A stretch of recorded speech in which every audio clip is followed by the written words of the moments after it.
आचार्य चाणक्य ने अपने नीति शास्त्र में धन प्राप्ति और उसके सही उपयोग के बारे में कई महत्वपूर्ण बातें बताई हैं।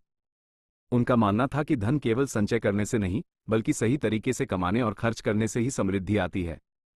चाणक्य के अनुसार धन को आकर्षित करने के मार्ग। यहाँ चाणक्य द्वारा बताए गए धन को आकर्षित करने के कुछ प्रमुख तरीके दिए गए हैं। 1. ईमानदारी और कड़ी मेहनत।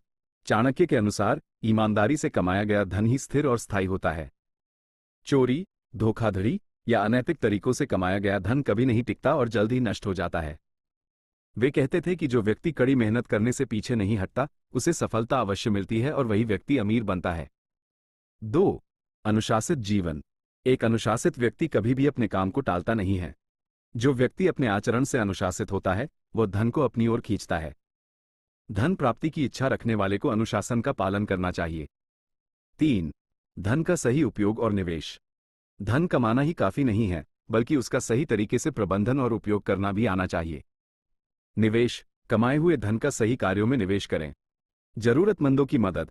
चाणक्य कहते हैं कि अपनी सामर्थ्य के अनुसार गरीब, असहाय और जरूरतमंद लोगों की मदद करनी चाहिए।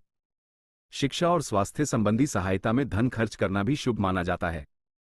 इससे धन घटता नहीं, बल्कि दोगुना बढ़ता है। फिजूल खर्ची से बचें, अनावश्यक खर्च और दिखावे की प्रवृत्ति से दूर रहें। जो लोग अपनी आय से ज्यादा खर्च करते हैं, वे हमेशा आर्थिक तंगी में रहते हैं। 4. बचत और आपातकालीन निधि। चाणक्य ने धन संचय पर जोर दिया है। उनका मानना था कि बुरे समय के लिए धन की बचत करना अत्यंत आवश्यक है। ये संकट के समय में व्यक्ति के बहुत काम आता है। इसलिए अपनी आय का एक निश्चित हिस्सा हमेशा बचाकर रखना चाहिए। 5. सही स्थान का चुनाव। चाणक्य कहते हैं कि मनुष्य को हमेशा ऐसे स्थान पर रहना चाहिए जहां रोजगार के पर्याप्त साधन उपलब्ध हों।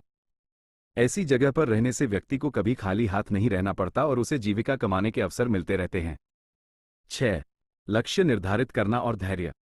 धन अर्जित करने के लिए मनुष्य का लक्ष्य निर्धारित होना अत्यंत आवश्यक है। बिना लक्ष्य के सफलता पाना संभव नहीं है। साथ ही धैर्य रखना भी बहुत जरूरी है। कोई भी बड़ी चीज एक दिन में हासिल नहीं होती, उसके लिए सालों तक इंतजार और निरंतर प्रयास करना पड़ता है। 7. वाणी पर संयम। आचार्य चाणक्य के अनुसार जो व्यक्ति अपनी वाणी पर संयम नहीं रखता और दूसरों के प्रति कड़वी या अपमानजनक भाषा का प्रयोग करता है, उसे आर्थिक मुश्किलों का सामना करना पड़ सकता है। मधुर वाणी और अच्छा व्यवहार धन और सम्मान दोनों को आकर्षित करता है। 8. दान धर्म। चाणक्य कहते हैं कि दान सबसे उत्तम और पुण्य कार्यों में से एक है।